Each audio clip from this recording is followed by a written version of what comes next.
Hello everyone, welcome to the world of life sciences. I am Shubhra. I am a life science educator. So today we are not going to discuss any new topic, but we'll discuss a very important thing that is going to decide your whole future or your career. Okay. So what we are going to discuss today, it is very important for all those students who have passed their 12th examination और for those also जो कि अभी class 12th में हैं because specially biology so we discuss the things related to students जिन्होंने class 12th में biology लिया था ओके आई होप आप समझ गए होगी कि what we are going to discuss so let's start because see कोई भी सक्सेस स्टोरी ओवरनाइट क्रिएट नहीं होती है आप इतने सेलिब्रिटीज़ के को फॉलो करते हो एंड बहुत बड़ी बड़ी हस्तियों को लाइक करते हो एडमायर करते हो बट रियल थिंग इज़ कि इतना बड़ा बनने में और इतनी सक्सेस अचीव करने के लिए how much hard work they have done what sacrifices they have done and how much time and effort and honesty as well as dedication लगा उनको उस मुकाम तक पहुंचने के लिए so that is more important overnight create नहीं होती है कोई भी success right and your single decision your path जो आप आज डिसाइड करोगे being a student of class 12th और you have cleared successfully class 12th examination right so जो भी decision आप आज लेंगे वो that decision will decide your career or your whole life because जब आप क्लास 12th में होते हो तो आपका माइंड सेट इस तरीके का नहीं होता है कि आप रियलिटी में ये समझ पाओ कि what is right decision for you because that time आपका mind is very different like आपको चीज़ें वो अच्छी लगती हैं जो बहुत खूबसूरत दिख रही होती हैं right what I mean to say जैसे आप उस फील्ड को लेना चाहोगे जिस फील्ड को ऑप्ट करना चाहोगे आप चाहोगे कि आप तुरंत उस सेक्टर में या फील्ड में एंटर कर जाओ जिसको दिन रात आप सुन रहे हो फॉर एग्जांपल बायोटेक्नोलॉजी ठीक है बायोटेक्नोलॉजी को हम बहुत आजकल न्यूज़ में सुन रहे हैं स्पेशली जब से कोरोना आया है तब से तो कुछ ज़्यादा ही बायोटेक्नोलॉजी सेक्टर में बूम आ गया है बट थिंग इज़ कि when to enter the field and how to enter right आप एक पाथ सेलेक्ट करते हो अपनी लाइफ के लिए एंड वो पाथ ऐसा होना चाहिए कि एट अ पॉइंट जहाँ पर आप कहीं स्टक हो जाओ due to any reason because intelligent होना हार्ड वर्किंग होना dedicated होना these three things are very important to achieve success in life but not enough sometimes आपकी destiny आपके लिए कुछ different plan कर रही होती है right and maybe आप भी जिस एज में अभी आप हो इन 15-16 ईयर्स उस वक्त आपको ये सब लॉजिक समझ नहीं आते what destiny is I can get whatever I want or I can achieve whatever I dream exactly you can and you should and I hope कि आपके जो भी ड्रीम्स हैं वो आपके उनको अचीव कर पाओ but sometimes your stars have a very different thing for you but आपको ऐसा पाथ लेना चाहिए कि सपोज एक पाथ पर आकर आपके ड्रीम्स और आपके डेस्टिनी के ड्रीम्स आपस में टकराए so the path that you have selected उसको ऐसा होना चाहिए कि still you should be having some options कि उसके बाद अगर आपको लगता है कि आगे रास्ता नज़र नहीं आ रहा है तो उससे और ब्रांचेस भी निकल सकें ऐसे फील्ड में मत जाइए जो कि आपको एक पॉइंट पर रेस्ट्रिक्ट कर दे that's all I want and this is the reason कि मैंने देखा कि बहुत सारे स्टूडेंट्स कंफ्यूज होते हैं कि हमें क्या करना चाहिए after 12th okay so let's start without wasting any more time now let me remove my self from this frame I think yeah okay so आप जब आप 12th क्लास में होते हो तो सबसे पहले 12th बायोलॉजी स्टूडेंट्स में सबके दिमाग में ठूस ठूस कर भर दिया जाता है कि you have to clear medical examination बिल्कुल हमारे घरों में एक परंपरा चली आ रही है कि if you are a student of biology तो तुमको डॉक्टर बनना है and if you are a student of mathematics तो तुमको इंजीनियर बनकर तैयार कर होना है, ठीक। सबके सपने बड़े बड़े होते हैं, बट द थिंग इज़ कि हमको रियलिटी में जीना चाहिए। आप सिर्फ बहुत ज़्यादा इंटेलिजेंट होना, हार्डवर्किंग होना, ये कभी भी इंश्योर नहीं कर सकता कि आप मेडिकल एग्जामिनेशन क्लियर कर लोगे। रीज़न बीइंग कि जस्ट इमेजिन कितने सारे सीट्स होते हैं, how many seats are there all India level, at the all India level, very less. अगर so how is it possible कि हर स्टूडेंट मेडिकल में सेलेक्ट हो जाए?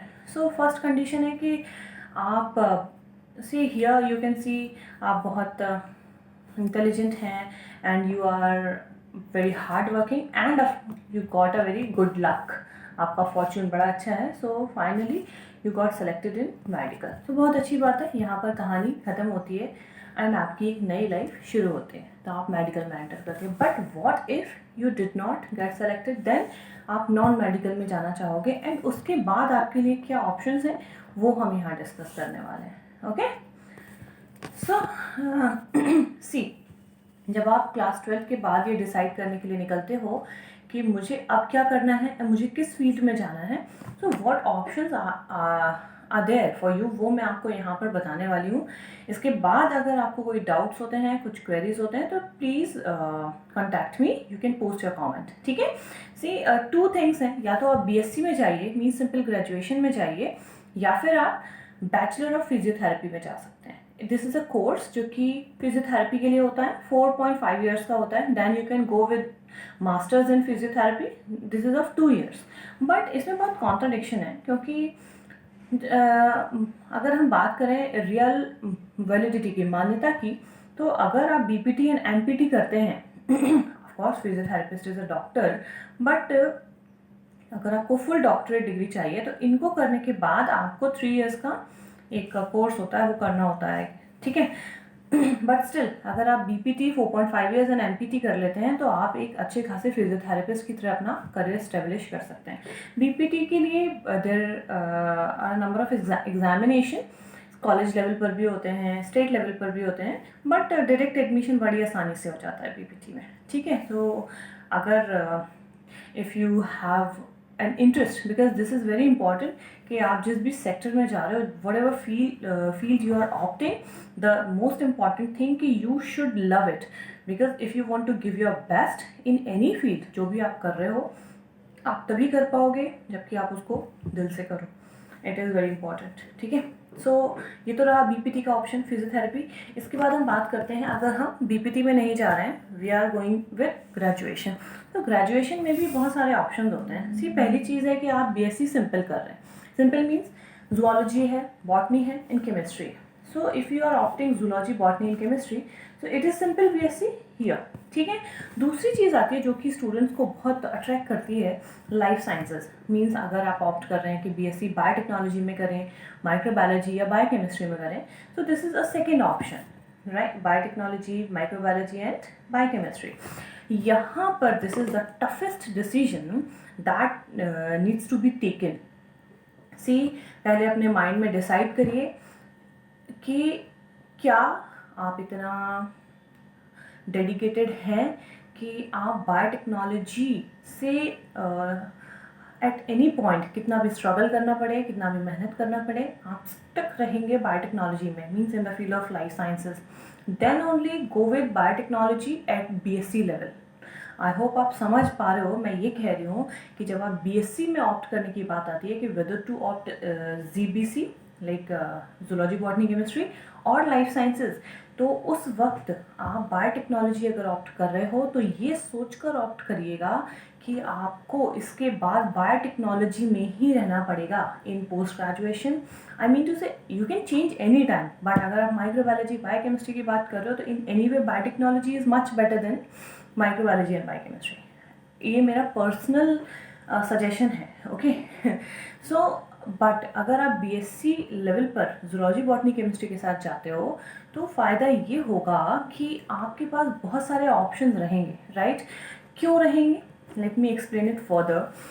सी, जब आप BSc में होते हो so you have a number of dreams. Again आप एक ऐसे पाथ पर हो जहाँ से बहुत सारी चीज़ें सोच सकते हो। Either you can prepare for civil services examination first, second you can go with teaching examination, teaching entrances, like आप गवर्नमेंट जॉब्स के लिए ट्राई कर सकते हो. एंड थर्ड थिंग जो कि आप सोच सकते हो कि हम मास्टर्स इन बायोटेक्नोलॉजी करेंगे, then I will clear CSIR NET GATE examination and I will do PhD. ये सारे ऑप्शन हैं आपके लिए open if you are doing BSc with zoology, botany, chemistry. पहली चीज़, just give me a second. Yes, अगर आप BSc, please carefully see watch the screen. अगर आप BSc सिंपल कर रहे हो, like zoology, botany and chemistry के साथ कर रहे हो, उसके बाद आप आराम से या तो MSc जूलॉजी, बॉटनी, केमिस्ट्री के साथ कर सकते हो, या फिर MSc लाइफ साइंसेज के साथ भी कर सकते हैं. If you are doing MSc with zoology, botany and chemistry, तो उसके बाद आपके पास ऑप्शंस क्या होते हैं.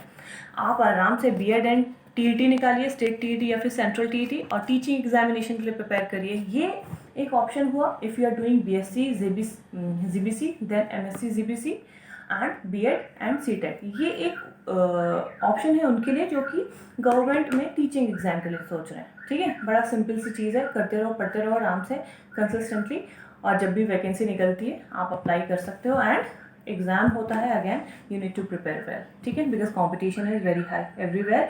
आप किसी भी फील्ड में सक्सेसफुल तब हो सकते हो when you are at top level. Okay, second option होता है if you are a student of BSc zoology, botany, chemistry के, आप प्रिपरेशन स्टार्ट कर सकते हो सिविल सर्विसेज की. Because if you want to prepare for civil services examination, the right time is to start from first year only. ठीक है, because 1 year तो आपका एक फाउंडेशन प्रिपेयर करने में लग जाएगा. एंड आई होप अगर आप इस फील्ड में इंटरेस्टेड हो तो आपने सर्च किया होगा, स्टडी किया होगा. नहीं किया है तो प्लीज़ करिए. It takes a lot of dedication, hard work, बहुत ज़्यादा आवर्स ऑफ स्टडी चाहिए, डेडिकेशन चाहिए. एंड फेलियर से आप ना घबराएं, ऐसा डेडिकेशन होना चाहिए. ऐसा नहीं कि एक बार ठोकर लगी और बस हो गया, अब नहीं हो रहा मुझसे. ऐसे नहीं होता सिविल सर्विसेज में. It takes a lot of time. That's why the right time to start for civil services exam preparation, it is the first year of graduation. So ये आप सिर्फ तब कर पाओगे when you are a student of BSc zoology, botany, chemistry. Because अगर आपने biotechnology में enter कर लिया BSc के साथ ही, सो आपका माइंड एक कम्प्लीटली डिफरेंट डायरेक्शन में चला जाएगा. बहुत नए नए सब्जेक्ट्स होते हैं, बड़े इंटरेस्टिंग होते हैं, मज़ा आता है लैब में काम करना 8-8 घंटे. समटाइम्स ऐसे प्रैक्टिकल्स होते हैं कि आप मॉर्निंग से लेकर शुरू कर रहे हो, इवनिंग तक आप प्रैक्टिकली कर रहे हो. I have been a student of biotechnology, so I know all of these things. I have cleared CSIR NET as well. बहुत सारी चीज़ें की हैं, इसलिए मैं आई थिंक कि मैं सजेस्ट कर सकती हूँ आपको क्या करना चाहिए. बिकॉज आपके लिए ये ज़रूरी है कि आप ऐसे पाथ पर रहिए कि आप चीज़ों को स्टार्ट किस पॉइंट से कर रहे हो एंड एंड कहाँ होगा, ये आप अज्यूम तो कर सकते हो, आप ड्रीम तो कर सकते हो, but you can not decide it, right.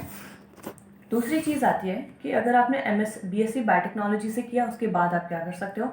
आप MSc बायोटेक्नोलॉजी से करिए. एंड MSc करते करते व्हाट आई पर्सनली सजेस्ट कि आप BSc में भी CSIR नेट एग्ज़ाम दीजिए.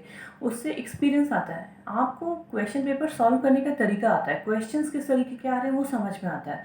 एंड बहुत स्टूडेंट्स मैंने देखे हैं जो कि BSc के साथ क्लियर कर देते हैं CSIR UGC net, but they are not eligible for GRF, but वो क्लियर कर देते हैं तो कॉन्फिडेंस आता है. फिर जब वो MSc में आते हैं तो वो एक बहुत अच्छी रैंक के साथ क्लियर हो जाता है.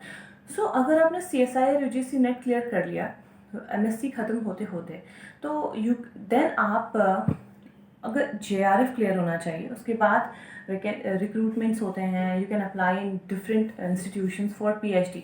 JRF के लिए अप्लाई करिए, जूनियर रिसर्च फेलोशिप के लिए. You will get a good amount, it is like a salary only.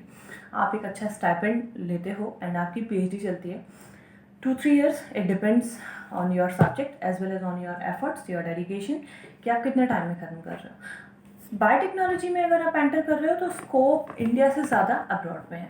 ठीक है, बट थिंग्स डिपेंड कि आप कितना अवेयर हो and how zealous you are, how enthusiastic you are. Okay, I hope मैंने जो भी आपको समझाया है आपके डाउट्स क्लियर हुए होंगे. स्टिल अगर कुछ भी क्वेश्चंस हैं आपके तो please you can post your comment. Okay, thank you, bye bye for today. मिलते हैं एक नेक्स्ट टॉपिक के साथ. Thank you, good bye.